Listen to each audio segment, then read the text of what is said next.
Hello hello guys, good afternoon. Welcome to Bullish Beats. तो आज हम देखेंगे चैप्टर 3, जो कि NSN 3 सीरीज़ का थर्ड पार्ट है। यहाँ से आपको 13 से 14 नंबर आपको मिलेगा एग्जाम में। तो अगर ये वीडियो आप देखेंगे पूरा, तो आपको आप 13 से 14 नंबर आपको इजीली आप पा सकते हो। ठीक है, तो सबसे पहले देखते हैं फॉरवर्ड्स और फ्यूचर्स है क्या। देखिए, ये सारा रीडिंग आपको पढ़ना है, क्योंकि अगर मैं रीडिंग पढ़ता रहूँगा या फिर आपको सारा कुछ समझाता रहूँगा तो टाइम बहुत लगेगा। और इसमें कुछ ज़्यादा कुछ है भी नहीं। कब ये स्टार्ट हुआ था और कैसे स्टार्ट हुआ था, ये आप पढ़िए, एग्जाम्पल के थ्रू है। मैं आपको बताता हूँ फॉरवर्ड्स का कुछ एसेंशियल फीचर है, वो क्या है। ठीक है, ये इंपॉर्टेंट है, ये आप नोट करिए कि फॉरवर्ड एक बायलैटरल कॉन्ट्रैक्ट है। मतलब आप और मैं या फिर दो पार्टी कर सकते हैं, इसमें कोई एक्सचेंज नहीं आएगा। जैसे कि NSE BSE और कोई भी एक्सचेंज इसमें नहीं आएगा। और ये हम टेलर मेड, ये एक टेलर मेड कॉन्ट्रैक्ट है। हम अपनी तरह से इसको कस्टमाइज कर सकते हैं। ठीक है, जैसे कि इसका प्राइस, क्वांटिटी, क्वालिटी, ठीक है, डिलीवरी टर्म्स क्या क्या होगा, होगा इस तरह से होगा, सारा कुछ आप और मैं या फिर दो पार्टीज वो कर सकते हैं। ठीक है, ये OTC मार्केट में ट्रेड होता है। ठीक है, एक पॉइंट है। देखिए, फॉरवर्ड में कुछ रिस्क रहता है, क्योंकि आप और मैं या फिर दो पार्टी इसमें इन्वॉल्व है, इसमें कोई रेगुलेटरी एक्सचेंज नहीं है, तो इसमें एक लिक्विडिटी रिस्क रहता है।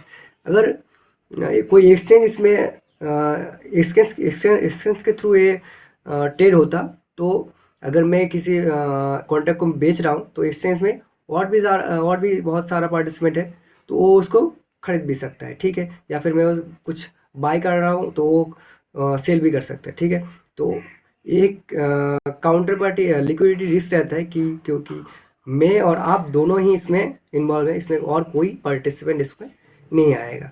ठीक है, यही लिखा है इधर, liquidity is nothing but ability of the market participant to buy और sell the desired quantity of an underlying asset. ठीक है, as forwards a tailor-made contract, that is terms of the contract according to the specific requirement of parties, other participants may not be interested. ठीक है, ये क्योंकि आप और मैंने decide किया है और दो पार्टीज इसमें इन्वॉल्व है, उन्होंने वो कस्टमाइज किया है वो कॉन्ट्रैक्ट, तो अदर पार्टिसिपेंट या फिर कोई थर्ड पार्टी वो इंटरेस्ट नहीं भी हो सकते, क्योंकि वो आप लोगों ने वो कस्टमाइज किया था। ठीक है, तो वो इंटरेस्टेड नहीं भी हो सकते। अगर आप देख रहे हो कि मैंने फॉरवर्ड बाय किया है और मुझे लग रहा है कि अगले एक्सपायरी के दिन ये लॉस हो सकता है, तो मैं किसी को बेच सकता हूँ, मैं किसी को बेचना चाहता हूँ ये कॉन्ट्रैक्ट, तो ये हो नहीं सकता, क्योंकि इसमें एक्सचेंज नहीं है। ठीक है, एक्सचेंज नहीं है। एक्सचेंज अगर होता तो किसी और पार्टी उसको बाय भी कर सकता था। ठीक है, और क्योंकि ये टेलर मेड है, हम दोनों या फिर दो पार्टी ने इसको कस्टमाइज किया, तो और कोई थर्ड पार्टी उसमें उनका टर्म्स, उनका जो उनका जो डिज़ायर्ड जो टर्म्स है वो इसमें नहीं भी हो सकते, तो वो खरीद या फिर बेच सेल नहीं भी कर सकते, मतलब इंटरेस्टेड नहीं हो सकते। ठीक है, यही लिखा है इधर, लिक्विडिटी का एक रिस्क रहता है। ठीक है, काउंटर पार्टी रिस्क क्या हो गया कि अगर दो पार्टी इसमें A और B काम कर रहा है, ठीक है, अगर A एक्सपायरी के दिन कुछ फ्रॉड भी कर सकता है कि नहीं, मैं वो बेचूंगा नहीं, या फिर नहीं वो मैं खरीदूंगा नहीं। ठीक है, ऐसा कुछ रिस्क हो सकता है, क्योंकि इसमें रेगुलेटरी कोई एक्सचेंज है नहीं, तो इधर कुछ भी हो सकता है। ठीक है, एक काउंटर पार्टी रिस्क रहता है। ठीक है, देखिए बुक की एग्जांपल देखते हैं। A और B into a bilateral agreement where A will purchase 100 kg of rice at 20 per kg and B from B after 6 months। ठीक है, B से A एक 100 किलोग्राम राइस लेंगे 20 रुपये पर किलो के हिसाब से 6 महीने बाद। ठीक है, अब देखिए, after 6 month if price rice is 30 the market in the market, then B may be forgive his obligation to deliver 100 kg rice at 20। तो अगर 6 महीने बाद राइस का भाव 30 रुपये होता है, तो बी उसको नहीं भी दे सकता है, क्योंकि उसमें उसको लॉस होगा, क्योंकि उसको 30 में चल रहा है मार्केट का प्राइस, और ए को उसको 20 रुपये पर किलो देना पड़ेगा, तो उसको नहीं भी दे सकते, तो ए का इसमें लॉस हो गया है। ठीक है, तो एक काउंटर पार्टी एक रिस्क का होता है, रिस्क तो होता ही है इसमें। ठीक है, सिमिलरली वाइस वर्सा एक और एग्जांपल है, वही एग्जांपल है। अगर 15 रुपये आता है तो ये नहीं खरीद भी नहीं सकता, मतलब नहीं भी खरीद सकता है, तो उसमें बी का एक लॉस आ गया। तो काउंटर पार्टी एक रिस्क रहता है। ठीक है, काउंटर पार्टी रिस्क मतलब दो पार्टी के बीच में ये फॉरवर्ड कॉन्ट्रैक्ट है, तो एक पार्टी मना कर रहा है कुछ टर्म्स या फिर कुछ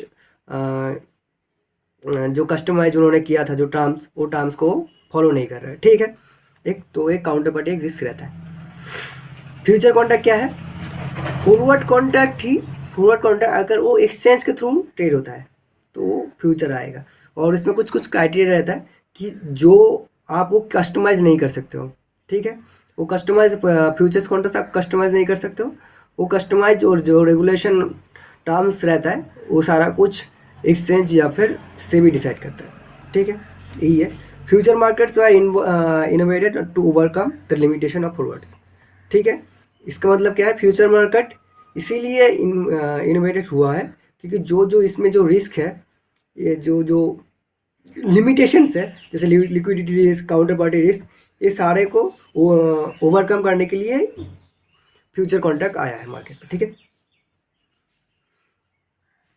A future contract is an agreement made through an organized exchange to buy or sell a fixed amount of commodity or financial asset or future date on a future date at a agreed price। ठीक है, ये आप reading पढ़िए। आप इसमें आप देखिए future का क्या क्या फीचर्स है। ठीक है, ये इंपॉर्टेंट है। Contract between two parties through exchange, इस यहाँ पे भी दो पार्टी के बीच में एक कॉन्ट्रैक्ट होगा, लेकिन ये एक्सचेंज के थ्रू होगा। ठीक है, ये इंपॉर्टेंट है कि forward contracts are not exchange not not trade through exchange, और futures contract are trade through exchange. ठीक है, तो फ्यूचर्स एक्सचेंज के थ्रू ट्रेड होता है। Centralize trading platform that is exchange, इसमें एक एक्सचेंज एक ट्रेडिंग प्लेटफॉर्म है जो कि एक्सचेंज है। ठीक है, price discovery through free interaction of buyers and sellers, एक प्राइस डिस्कवरी हो कर सकते हो आप, क्योंकि आप बायर और सेलर का जो डिमांड और सप्लाई के बेसिस पे आप एक प्राइस डिस्कवरी होता है। ठीक है, margins are payable by both parties, futures में मार्जिन्स दोनों को लगता है। बायर, अगर आप बायर हो तो भी आपको लगेगा, सेलर हो तो भी आपको लगेगा। और यहाँ से एक क्वेश्चन आपको 99% मिलेगा, चांस है कि मिलेगा ही मिलेगा, कि फ्यूचर्स में बायर और सेलर दोनों को ही मार्जिन देना पड़ता है, और ऑप्शंस में सिर्फ सेलर्स को मार्जिन पे करना पड़ता है। ठीक है, चलिए ऑप्शन के बाद मैं बाद में बताऊंगा, जब वो चैप्टर आएगा तब मैं बताऊंगा। आप ये आप याद रखिए कि फ्यूचर्स में बायर और सेलर दोनों को ही मार्जिन पे करना पड़ता है। ठीक है, ये क्वेश्चन आपको बहुत चांस से मिलेगा। ठीक है, क्वालिटी डिसाइडेड टुडे, मतलब कितना क्वालिटी आप लेंगे या फिर कितना कितना क्वालिटी आप बेचेंगे वो आज ही डिसाइड होगा, और क्वांटिटी भी आज ही डिसाइड होगा। क्वांटिटी मतलब कितना क्वांटिटी आप लेंगे या फिर बाय करेंगे वो आज ही डिसाइड होगा, और क्वालिटी भी आज ही डिसाइड होगा। ठीक है, फ्यूचर्स कॉन्ट्रैक्ट एक स्टैंडर्डाइज कॉन्ट्रैक्ट है। ठीक है, ये आप याद रखिए। इधर एक चार्ट दिया हुआ है, तो देखिए ये सारा कुछ आप रीडिंग पढ़ना है आपको। ठीक है, मैं फिर भी आपको बता दे रहा हूँ। देखिए आप एक अंडरलाइन एसेट आप एग्जांपल के थ्रू लीजिए कि अंडरलाइन एसेट का हम मान रहे हैं निफ्टी। ठीक है, उसका एक्सपायरी डेट है 26/2010 को, हम एक एक्सपायरी का डेट हम मान रहे हैं, और उसका ओपन प्राइस 5448, हाई प्राइस ये है, लो प्राइस है, क्लोजिंग प्राइस है, लास्ट है, जो भी है। ठीक है, ओपन इंटरेस्ट आपको पता है OI, आपको अगर आप NSE का वेबसाइट खोलेंगे तो आपको वहाँ पे ओपन इंटरेस्ट दिखेगा। ओपन इंटरेस्ट नथिंग बट कितना वॉल्यूम उसमें है, ऑप्शन कॉल ऑप्शन या फिर पुट ऑप्शन या फिर फ्यूचर में बायर और सेलर का आपको ओपन इंटरेस्ट दिखेगा, ठीक है। स्पॉट प्राइस क्या है? स्पॉट प्राइस मतलब जो करंट प्राइस है मार्केट में अभी चल रहा है वही है spot price. The price at which an asset trade in the cash market, ठीक है। मतलब आज के दिन अभी जितना प्राइस चल रहा है उस अंडरलाइंग एसेट का वही है स्पॉट प्राइस। फ्यूचर प्राइस क्या है? फ्यूचर प्राइस ये है कि the price of future contract is future price, मतलब the closing price of Nifty future is 5482 10 5482 is future price. किसी भी आप अंडरलाइंग एसेट का देखेंगे अगर जिसका डेरिवेटिव्स है फ्यूचर्स मार्केट में, ठीक है, तो उसका एक फ्यूचर प्राइस आता है, स्पॉट प्राइस आता है। फ्यूचर प्राइस मतलब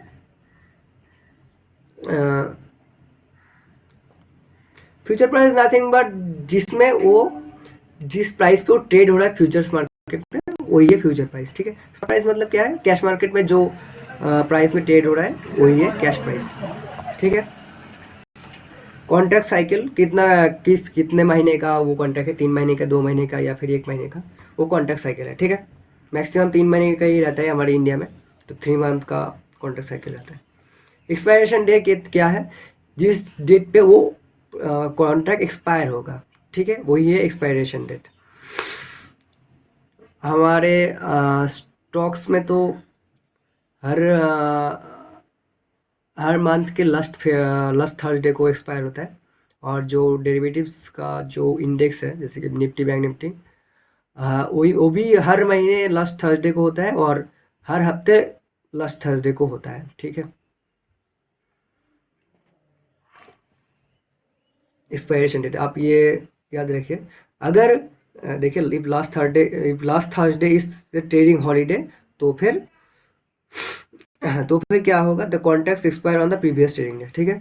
मतलब अगर लास्ट थर्सडे को कोई एक्सपायरेशन डे अगर किसी लास्ट थर्सडे में आ रहा है, तो अगर वो डे किसी हॉलीडे है या फिर समझिए वो महात्मा गांधी का कोई बर्थडे है, तो या फिर कुछ भी है, तो वो अगर वो ट्रेडिंग हॉलीडे है तो उसके पहले वाला दिन जो ट्रेडिंग डे होगा वो उसी में वो एक्सपायर होगा, ठीक है। ये इंपॉर्टेंट है कि last Thursday is holiday then the contract will expire the previous trading day, ठीक है। टिक साइज क्या है? Tick size it is minimum move allowed in the price quotations, मतलब कि ये एक मिनिमम प्राइस का मूवमेंट है किसी कॉन्ट्रैक्ट पे, ठीक है। टिक साइज इज 0.5 पैसा, जो कि 5 पैसा है, ठीक है। और रुपये में आप कन्वर्ट तो 0 पॉइंट समथिंग आएगा। तो निफ्टी का टिक साइज क्या है? 5 पैसा, ठीक है। आप याद रखिए, इसमें क्वेश्चन आता है कि निफ्टी का या फिर हमारे इंडिया में डेरिवेटिव्स का टिक प्राइस क्या है? तो 5 पैसा है, ठीक है। कॉन्ट्रैक्ट साइज क्या है? कॉन्ट्रैक्ट साइज मतलब किसी कॉन्ट्रैक्ट पे निफ्टी या फिर बैंक निफ्टी या फिर फिन निफ्टी पे कितना कितना उधर अंडरलाइंग एसेट है। जैसे कि निफ्टी में 50 स्टॉक्स का एक कॉम्बिनेशन है, बैंक निफ्टी में 12 स्टॉक्स का, फिर फिन निफ्टी में भी कुछ स्टॉक्स का, कितना उसमें स्टॉक या फिर अंडरलाइंग एसेट है और वो कितने स्टॉक्स या फिर अंडरलाइंग एसेट का कॉम्बिनेशन है, ठीक है। MCX ऐसे के 25 का है, निफ्टी 50 का है, ठीक है।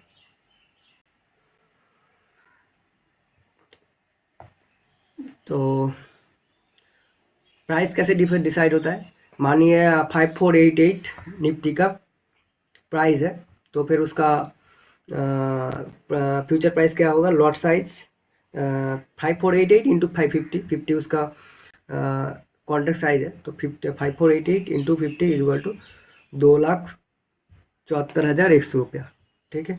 ये कॉन्ट्रैक्ट वैल्यू होगा निफ्टी का। निफ्टी का क्या कॉन्ट्रैक्ट वैल्यू क्या होगा? Future price into lot size. अगर यहीं पे अगर बैंक निफ्टी का आता है, तो बैंक निफ्टी का लॉट साइज जो भी है 25 है बैंक निफ्टी का। पहले मैंने आपको साइज 12 बताया होगा, सॉरी। तो बैंक निफ्टी का लॉट साइज होगा 25, और अगर वो 40,000 चल रहा है तो 40,000 इंटू 25 जो कि है 10 लाख। ठीक है। बेसिस क्या है? फ्यूचर प्राइस और स्पॉट प्राइस का जो डिफरेंस है उसी को हम बेसिस बोलेंगे। सिंपल है। The difference between spot price and future price is called basis. यहाँ से आपको क्वेश्चंस बहुत सारा मिल जाएगा। ठीक है। बेसिस क्या है? फ्यूचर प्राइस और स्पॉट प्राइस का डिफरेंस को ही हम बोलेंगे बेसिस। ठीक है, कुछ नहीं है इसमें।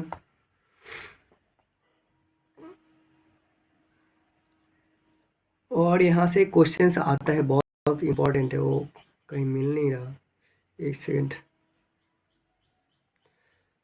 छोड़िए, मैं ही बताता हूँ कि अगर फ्यूचर प्राइस स्पॉट प्राइस से ज़्यादा है, ठीक है, अगर फ्यूचर प्राइस स्पॉट प्राइस से ज़्यादा है तो हम बोलेंगे कॉन्टेंगो मार्केट।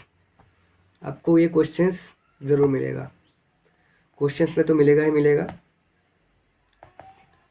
कॉन्टेंगो मार्केट तो लिखा हुआ है शायद कहीं पे, कॉन्टेंगो मार्केट।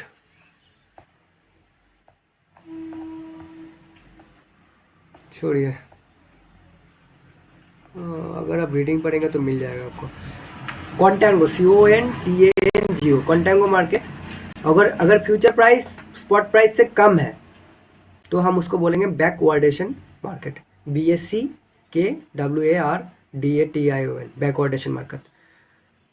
इसका मतलब क्या है? कॉन्टेंगो मार्केट का मतलब क्या है? अगर फ्यूचर प्राइस स्पॉट प्राइस से ज़्यादा है तो कॉन्टेंगो मार्केट बोलेंगे। क्यों बोलेंगे? क्योंकि हम उससे अंदाज़ा लगा सकते हैं कि मार्केट, जो स्पॉट मार्केट का जो प्राइस है वो फ्यूचर में बढ़ सकता है। ठीक है, तो उसी उसी को हम बोलेंगे कॉन्टेंगो मार्केट। अगर मार्केट का प्राइस, अगर स्पॉट प्राइस फ्यूचर प्राइस से भी ज़्यादा है, मतलब फ्यूचर प्राइस कम है स्पॉट प्राइस से, तो हम उसको बोलेंगे बैकवर्डेशन मतलब मार्केट। मतलब इसका मतलब क्या है? मार्केट फ्यूचर में कम हो सकता है, मतलब डाउन हो सकता है। ठीक है, ये आप रीडिंग पढ़िए, बेसिस का रीडिंग आपको पढ़ना ही पड़ेगा, बहुत इंपॉर्टेंट है, ये आप रीडिंग पढ़िए। कॉस्ट ऑफ कैरी क्या है? ये इंपॉर्टेंट है। Cost of carry is the relationship between future price and spot price.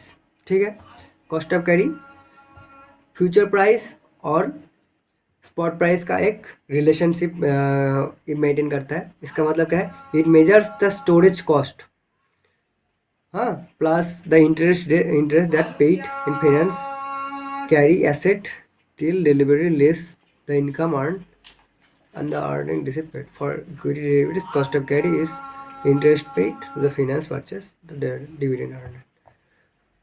ठीक है, एग्जाम्पल के थ्रू देखते हैं। अगर किसी स्टॉक का आप मान लीजिए भाव चल रहा है 100 रुपये, ठीक है, और वो डिविडेंड पे कर रहा है 4%, ठीक है, इधर लिखा भी हुआ है, एक एग्जाम्पल के थ्रू देखते हैं।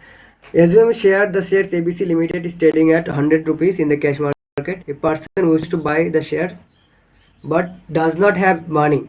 In that case he would have to borrow 100 at the rate of 6% per annum. Suppose that he holds the shares for 1 year, and in that 1 year expects the company to give 200% dividend in its value of -1. Dividend face value है 1 rupees, dividend 2 rupees. ठीक है, 10 is net cost of carry interest paid minus dividend receive. मतलब क्या है? अगर कोई लोग या फिर कोई पर्सन 100 रुपये का एक शेयर खरीदना चाहता है, तो उसका अगर उसके पास पैसा नहीं है तो वो 100 रुपीज़ वो बोरो कर सकता है। ठीक है, बोरो करके अगर वो पैसा लगा रहा है, 100 रुपये का वो स्टॉक उठाता है, ठीक है, और इंटरेस्ट है 6%, ठीक है, और उसको इंटरेस्ट देना पड़ेगा जिससे वो बोरो किया है, मानी सपोज बैंक से वो बोरो किया है, तो 6% उसको वो देना पड़ेगा, बैंक को देना पड़ेगा। और वो एक्सपेक्ट कर रहा है कि वो 100 रुपये के शेयर में मुझे 2%, मतलब 2 रुपये का डिविडेंड मिलेगा। तो उसका कॉस्ट ऑफ कैरी क्या आएगा? 6 - 2 = 4। सिंपल है। therefore break even future price him should be 104। तो फिर उसका ब्रेक इवन प्राइस क्या आएगा? 104, मतलब 104 के ऊपर उसको अगर शेयर जाता है तो अभी उसको प्रॉफिट आएगा। समझ रहे हो आप? ये बहुत इंपॉर्टेंट है और बहुत ईजी है। फिर से मैं बता रहा हूँ, अगर एक शेयर है 100 रुपये भाव पे चल रहा है, अगर आप वो खरीदना चाहते हो 100 रुपये का शेयर, अगर आपके पास पैसा नहीं है तो आप बोरो कर रहे हो बैंक से, तो बैंक आपको लोन दे रहा है 100 रुपये, तो 100 रुपये आप उस स्टॉक में लगा रहे हो, ठीक है। और आपको बैंक को देना होगा 6%। सिंपल है, बैंक को आपको 6% देना होगा, और आप डिविडेंड अर्न करेंगे 2%, 2 रुपये स्टॉक में। तो अगर आप एक साल के हिसाब से अगर हम मानेंगे, तो एक साल में आपको कितना आपका कॉस्ट ऑफ कैरी आएगा? 6 - 2, देखिए 4 आएगा, तो 100 + 4, तो 104 के ऊपर अगर स्टॉक जाएगा तभी आप पैसा कमा पाएंगे।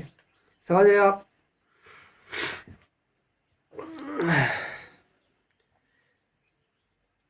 Cost of carry, future price, ये आप लिख के रखिए एक और formula. Future price is equal to spot price plus cost of carry. ये आपको ज़रूर मिलेगा एग्जाम में, ज़रूर मिलेगा, मिलेगा ही मिलेगा। Future price is equal to spot price plus cost of carry, ठीक है। तो पहले वाले एग्जाम्पल पे क्या था? Future price is equal to spot price क्या था? 100 रुपीज़, और उसका कॉस्ट ऑफ कैरी क्या था? 4 रुपीज़। तो फिर क्या आ गया? 104 rupees. Future price is equal to spot price plus cost of carry. ये क्वेश्चन में आपको मिलेगा ही मिलेगा, ये आप लिख के रखिए। तो इधर फ्यूचर प्राइस क्या आ गया? 104 रुपीज़। बहुत ही इंपॉर्टेंट है, क्वेश्चन घुमा के भी देता है कि cost of carry is equal to what is cost of carry, तो आपको ये कैलकुलेशन करना पड़ेगा। फ्यूचर प्राइस, तो कॉस्ट ऑफ कैरी क्या आएगा? Future price minus spot price, वही आएगा ना? हाँ, future price minus spot price, वो कॉस्ट ऑफ कैरी आएगा आपका। हाँ, तो चलिए आप कैलकुलेशन करके देख सकते हो क्या आता है, ठीक है। मार्जिन अकाउंट क्या है आपको पता ही, मार्जिन अकाउंट हर बुकर देता है। अगर आप ट्रेड करते हो तो आपको मार्जिन अकाउंट आपको मिलेगा ही मिलेगा, अगर आप डेरिवेटिव में काम करते हो। इनिशियल मार्जिन क्या है? इनिशियल मार्जिन जो आप मार्जिन पे कर रहे हो ब्रोकर को दे रहे हो अगर क्या फ्यूचर्स में, तो वही है इनिशियल मार्जिन। जैसे कि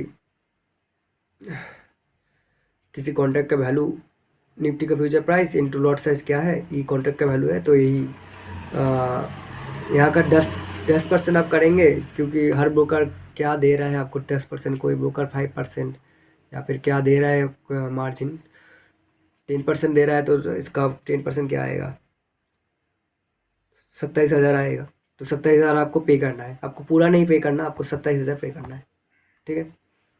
ये देखें, both the buyer and sellers have to pay 27,000 rupees, इतना आपको पैसा देना पड़ेगा। आपको पूरा पैसा देना नहीं पड़ेगा, जो कि मार्जिन है ब्रोकर आपको दे रहा है वही आपको पे करना पड़ेगा। तो इंडिया में हर ब्रोकर एटलीस्ट 10% तो देता ही है, तो उसका 10% आएगा। ये बहुत इंपॉर्टेंट है, इसमें यहाँ से क्वेश्चन आपको 100% मिलेगा ही मिलेगा। मैं फिर से बता रहा हूँ, यहाँ से क्वेश्चन आपको मिलेगा ही मिलेगा, ध्यान रखें। मार्किंग टू मार्केट, MTM क्या होता है, इसका फुल फॉर्म आप लिख के रखिए। मार्किंग टू मार्केट या फिर मार्क टू मार्केट, ठीक है। यहाँ से क्वेश्चन आता है, और ये डे टू डे बेसिस होता है, क्वेश्चन आपको मिलेगा ही मिलेगा। फ्यूचर मार्केट पे डे टू डे सेटलमेंट होता है। M2M क्या है? डे टू डे सेटलमेंट, बस और कुछ नहीं है। जो आपको प्रॉफिट आ रहा है या फिर लॉस हो रहा है वो डे टू डे सेटलमेंट होगा, ठीक है। यही है MTM। Open interest and volume trade, कितना पोजीशन खड़ा है उसमें किसी भी कॉन्ट्रैक्ट पे, बायर और सेलर कितना खड़ा है, तो वही है ओपन इंटरेस्ट, और उसको हम बोलेंगे वॉल्यूम ट्रेड, कितना वॉल्यूम ट्रेड हो रहा है। अब ये काम करिए कि ओपन इंटरेस्ट आपको देखना है, तो मैं दिखा रहा हूँ आपको, एग्जाम्पल के थ्रू आपको दिखाते हैं ओपन इंटरेस्ट क्या है। आप जाइए NSE के वेबसाइट में जाइए,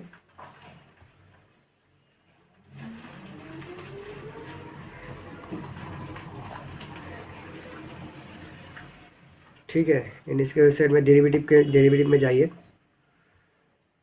ऑल कॉन्ट्रैक्ट्स, इसमें निफ्टी 50 का देखते हैं। 29 फेब्रुवरी 29 फेब्रुवरी का ही देखते हैं, ठीक है। ऑप्शन चेन ये है ओपन इंटरेस्ट। देखिए ओपन इंटरेस्ट कितना खड़ा है। तो 29 फरवरी का ओपन इंटरेस्ट क्या है वो है, अब देख सकते हो इतना पोजीशन खड़ा है, इतना पोजीशन खड़ा है। तो ये ओपन इंटरेस्ट मतलब कितना वॉल्यूम या फिर कितना लोग खड़ा है, कितना क्वांटिटी खड़ा है किसी कॉन्ट्रैक्ट पे, वो ये ओपन इंटरेस्ट। इसमें बहुत सारा कुछ जानना है, बहुत सारा कुछ है इसमें, तो इसमें मैं ज़्यादा कुछ जाऊँगा नहीं। आप देखिए ओपन इंटरेस्ट, इसका एग्जांपल देखिए, गूगल से देखिए या फिर वो रीडिंग पढ़िए, तो आपको एक मोटा मोटी एक आइडिया आ जाएगा कि ओपन इंटरेस्ट है क्या, ठीक है। कॉन्ट्रैक्ट स्पेसिफिकेशन ये रीडिंग पढ़ना है आपको, कुछ है नहीं। प्राइस बैंड क्या है, देखिए प्राइस बैंड एक बैंड होता है जो कि ऊपर का लिमिट होता है, नीचे का लिमिट होता है। मतलब किसी अंडरलाइन एसेट का या फिर स्टॉक का मान लीजिए, तो वो स्टॉक एक दिन में कितना परसेंटेज ऊपर से जा सकता है या फिर कितना परसेंटेज नीचे जा सकता है। तो जैसे कि आप देख सकते हो कुछ दिन पहले भी पेटीएम का नीचे नीचे सर्किट लग गया, तो 20% लग गया। तो वो क्या है, 20% से ज़्यादा एक दिन में वो जा नहीं सकता, या फिर 20% से ऊपर कुछ जा नहीं सकता, ठीक है। जैसे कि 100 रुपये का एक शेयर है, तो वो 10% ही ऊपर जा सकते हैं या फिर 10% नीचे आ सकते हैं। जैसे कि 90 रुपीज़ उसका लास्ट एक दिन में 90 रुपीज़ ही 90 रुपीज़ में ही आ सकता है, उससे कम नहीं आ सकता है। और एक दिन में 110 ही जा सकता है या फिर उससे ज़्यादा नहीं। अगर उसको कुछ और बढ़ना होगा तो नेक्स्ट दिन में वो बढ़ सकते हैं, लेकिन 10% उसको एक ही दिन में होगा। हर हर स्टॉक का एक प्राइस बैंड रहता है, तो मैक्सिमम इंडिया में तो 10-20% ही रहता है, तो जो भी है देखते हैं। आप ये देखिए लॉन्ग पोजीशन क्या है। अगर आप किसी स्टॉक को बाई कर रहे हो तो आप उसमें, या फिर किसी डेरिवेटिव को आप बाई कर रहे हो तो आप उसमें लॉन्ग हो, ठीक है। अगर आप कुछ बाई कर रहे हो तो फिर आप लॉन्ग हो। शॉर्ट का मतलब अगर आप कुछ सेल कर रहे हो तो आप उसमें शॉर्ट पोजीशन बना रहे हो। ज़्यादा कुछ आप ज़्यादा कुछ मत देखिए इसमें। अगर आप कुछ बाई कर रहे हो तो आप उसमें लॉन्ग पोजीशन बना रहे हो, अगर आप कुछ सेल कर रहे हो तो उसमें आप शॉर्ट पोजीशन बना रहे हो। और कुछ नहीं है, ज़्यादा कुछ दिमाग लगाने वाली बात है नहीं इसमें।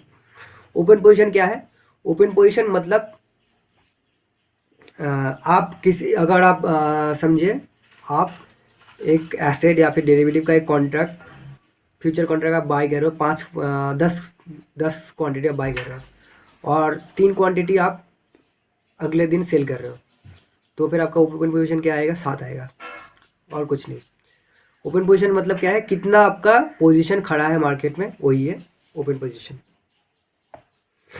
नेकेड पोजीशन और कैलेंडर स्प्रेड, यहाँ से क्वेश्चन आपको मिलेगा एग्जाम में। नेकेड पोजीशन और कैलेंडर स्प्रेड है क्या, देखिए अगर आप जनवरी मंथ में एक पोजीशन ले रहे हो, साइमल्टेनियसली आप फरवरी मंथ में एक और पोजीशन ले रहे हो, उसके अगर आप समझिए जनवरी मंथ में निफ्टी बाई कर रहे हो, निफ्टी का कॉन्ट्रैक्ट बाई कर रहे हो, ठीक है, और उसी दिन आप फरवरी मंथ का उसी कॉन्ट्रैक्ट को सेल कर रहे हो किसी और प्राइस पे या फिर किसी और प्राइस पे या फिर किसी समझ रहे हो, किसी और प्राइस पे आप बेच रहे हो, तो आपका बन जाएगा एक कैलेंडर स्प्रेड। मतलब क्या है, आप दो मंथ का कॉन्ट्रैक्ट आप एक ही दिन में उसको उसमें काम कर रहे हो, ठीक है, वो आपका कैलेंडर स्प्रेड हो गया।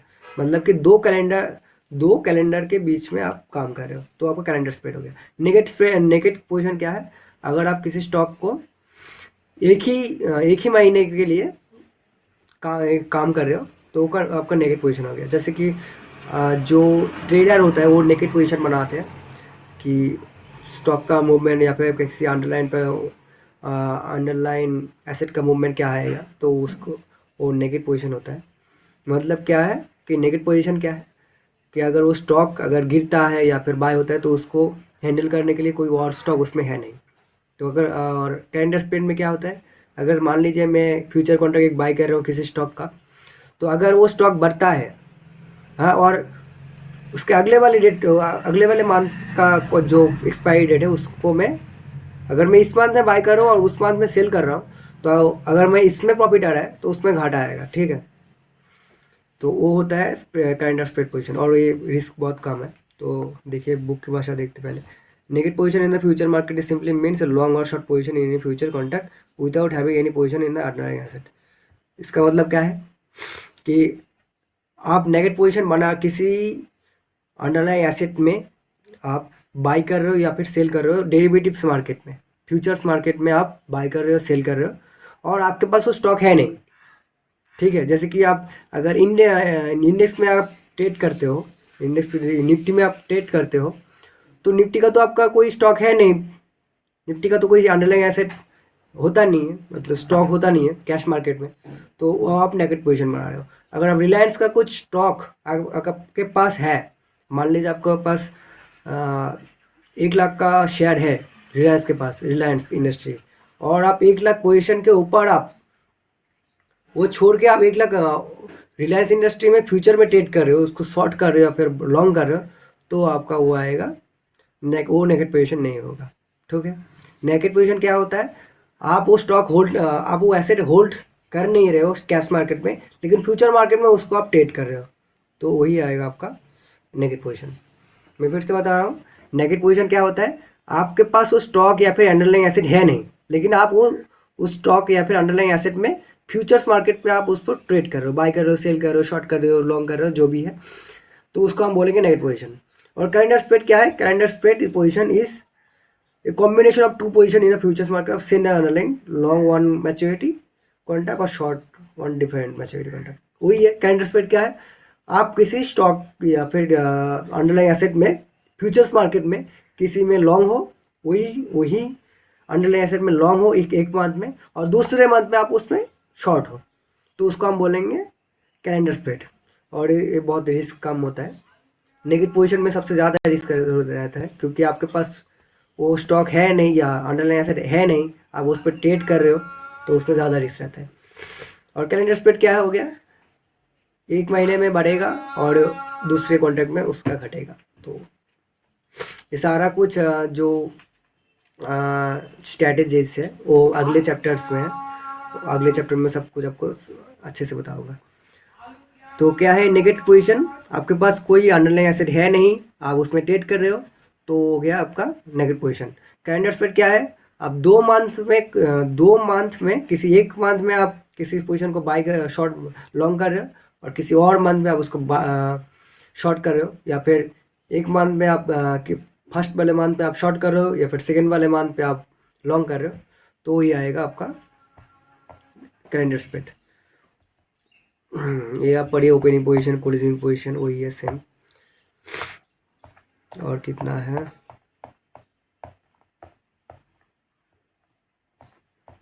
अब ये बहुत कुछ है,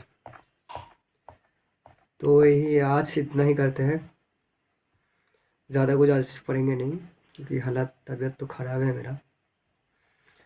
तो चलिए फिर से मैं आपको एक रिवाइज दे देता हूँ क्या क्या इसमें इम्पोर्टेंट है।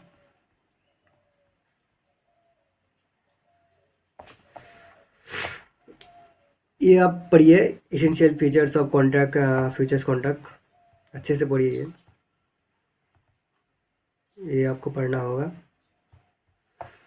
फिर लिक्विडिटी रिस्क क्या होता है, काउंटर पार्टी रिस्क क्या होता है, जो कि फॉरवर्ड्स में आएगा, फॉरवर्ड्स में आता है, ठीक है। फ्यूचर्स कॉन्ट्रैक्ट का क्या क्या फीचर्स है, एक्सचेंज के थ्रू ट्रेड होता है, स्टैंडर्डाइज कॉन्ट्रैक्ट है। स्पॉट प्राइस क्या है, फ्यूचर प्राइस क्या है, ब्रेक बेसिस क्या है, टिक साइज कितना होता है, 5 पैसा, ठीक है। कॉस्ट ऑफ कैरी क्या है, कॉस्ट ऑफ कैरी क्या होता है, future price is equal to spot price plus cost of carry, ये फॉर्मूला आपको मिलेगा ही मिलेगा एग्जाम में। मार्जिन अकाउंट क्या है, इनिशियल मार्जिन आपको कितना पे करता है, तो हार्ड बुक का 10% देता है, तो जितना कॉन्ट्रैक्ट का वैल्यू होता है उसमें 10% आप करेंगे तो उतना ही आपको पे करना पड़ेगा। और इनिशियल मार्जिन फ्यूचर्स में आपको बायर और सेलर दोनों को ही पे करना पड़ता है, ये सबसे इम्पोर्टेंट है। फ्यूचर मार्जिन, इनिशियल मार्जिन सबको ही, बायर और सेलर फ्यूचर्स में दोनों को ही पे करना पड़ता है, और ऑप्शंस में सिर्फ सेलर्स को पे करना पड़ता है। ये क्वेश्चन आपको ज़रूर मिलेगा एग्जाम में। एमटीएम क्या है, day to day basis salary settlement है, मार्क टू मार्क हम बोल सकते हैं इसका, ये क्वेश्चन आपको मिलेगा ही मिलेगा day to day basis settlement, ठीक है। ओपन इंटरेस्ट वॉल्यूम ये पढ़िए, रीडिंग पढ़िए, कुछ है नहीं। शॉर्ट पोजीशन लॉन्ग पोजीशन कितना होता है, यहाँ से क्वेश्चन आता है कि क्वेश्चन आपको मिलेगा ही मिलेगा। ये क्वेश्चन शॉर्ट कितना ओपन पोजीशन मिले है किसी स्टॉक को, किसी अंडरलाइन एसेट को आप उसमें लॉन्ग कर रहे हो 5 पोजीशन, या फिर उसमें 2 पोजीशन आप शॉर्ट कर रहे हो, तो उसका ओपन पोजीशन क्या आएगा, 5 - 3 = 2। ये क्वेश्चन आपको मिलेगा एग्जाम में, कितना ओपन पोजीशन है। और कुछ है नहीं अभी तक जो आपको बताया मैंने। कल देखेंगे पे ऑफ चार्ट्स, और ये इंटरेस्टिंग है बहुत। तो चलिए आज के लिए इतना ही। पीडीएफ का लिंक मैं आपको कमेंट्स या फिर डिस्क्रिप्शन में दे दूंगा। अगर कुछ गलती होता है इस वीडियो में, अगर आपको लगता है कि कहीं पे मैंने मिस्टेक किया है, तो प्लीज़ कमेंट में बताइए। तो चलिए, बाय बाय।